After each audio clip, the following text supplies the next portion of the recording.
Hello everyone.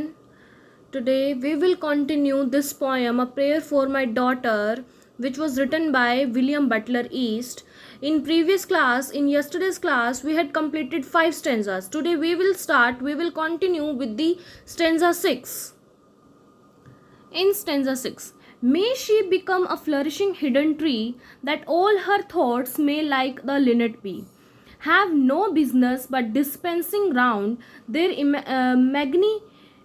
mates of sounds, nor but in merriment begin a chase, nor but in merriment a quarrel. Oh, may she live like some green laurel, rooted in one dear perpetual place.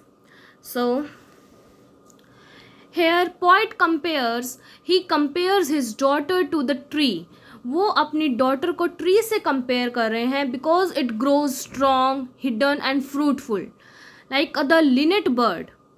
Lynette is the bird name, right. Wants her thoughts to be peaceful and simple. वो चाहते थे कि उसके thoughts, उसकी daughter के thought बहुत ज़्यादा peaceful और सिंपल होने चाहिए. वो विश करते थे. ही wishes she avoids arguments, pride और सेल्फिशनेस. वो विश करते थे कि उसकी जो डॉटर है वो आर्ग्यूमेंट्स को, सेल्फिशनेस को, इनको अवॉइड ही रखे, इनको इग्नोर करे और वो सिर्फ एक सिंपल और पीसफुल थॉट ही वो सोचे. In stanza 7, my mind, because the mind that I have loved, the sort of beauty that I have approved, prosper but little, has dried up the late, yet knows that to be choked with hate may well be all civil chance shift, if there is no hatred in the mind. Assault and battery of the wind can never tear the linnet from the leaf. Here poet thinks about other beautiful women he new. Poet यहाँ पे दूसरी beautiful women's के बारे में सोचता है जिनको वो जानता है पहले से, बट दे बिकम हेटफुल और प्राउड. वो अपनी डॉटर के लिए प्रे करता है. He prays his daughter should avoid hated. Strong wind, यहाँ पे स्ट्रॉन्ग विंड किसको इंडिकेट कर रहा है? हेटेड और एंगर को, कि वो इनको अवॉइड करे.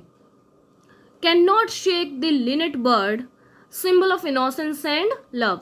कि जो यहाँ पे लिनेट बर्ड का जो लाइन आई है, लिनेट बर्ड किसका सिंबल है? Innocent and love. वो इनोसेंट और लव को चूज करे. किसको अवॉइड करे? हेट और एंगर को अवॉइड करे. वो विश करता है, वो प्रे करता है अपनी डॉटर के लिए. In stanza 8, an intellectual hatred is the worst, so let her think opinions and cures. Have I not seen the loveliest woman born out of the mouth of plenty horn, because of her opinionated mind, bitter that horn, and every good by quiet nature understood. For an old billows full of angry wind, considering that all hatred driven in him. Hence, so the soul recovers radical innocence and learns at the last that it is self-delighting, self-appeasing, self-affirmating, and that is its own sweet will is heaven's will. She can though ever face should soul, and every wind quieter howl, or every billows burst, be happy still. Here poet warns that intellectual hatred, pride in one's opinion, arguments, ये सारे वो उसको ना Warne करता है. वो pray करता है अपनी डॉटर के लिए, शुड नॉट बी ओपिनिएटेड और एंग्री, कि उसकी डॉटर ओपिनिएटेड और एंग्री नहीं होनी चाहिए. वो चाहते हैं कि वो ऑलवेज खुश रहे, वो स्टे हैप्पी रहे, बट वो हेट, प्राइड, इन सब को अवॉइड करे. अगर वो इनोसेंट और काम बन करे, she will always remain happy. अगर वो इनोसेंट, काम, बहुत पीसफुल टाइप रहे तो वो हमेशा खुश रहेगी, no matter how the world behaves.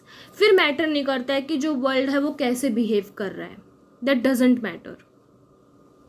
In stanza 9, and may her bridegroom bring her to the house where all accustomed ceremonious for arrogance and hatred are worse, peddled in the thoroughfares, how but in custom and ceremony are innocence and beauty born.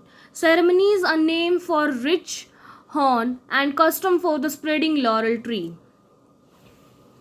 He prays that his daughter will marry into a good home filled with custom, ceremony, tradition, culture, values. वो अपनी daughter के लिए last stanza में prayer करते हैं कि उसकी जो डॉटर है अच्छे घर में उसकी उसकी शादी हो, मैरिज हो, जिसमें ट्रेडिशन, कल्चर, वैल्यूज़ इन सब अच्छे से उस घर में ये चीज़ें हो जिसको वो मानते हों.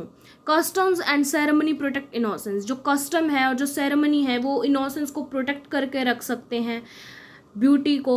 ही compares them to laurel trees. वो किससे कंपेयर कर रहे हैं ब्यूटी को, इन सबको? लॉरल ट्री से.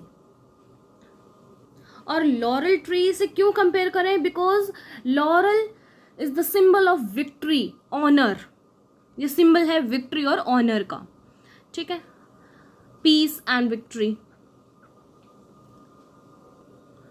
So the poem is completed.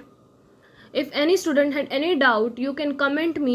I will make sure to clear all your doubts. Thank you.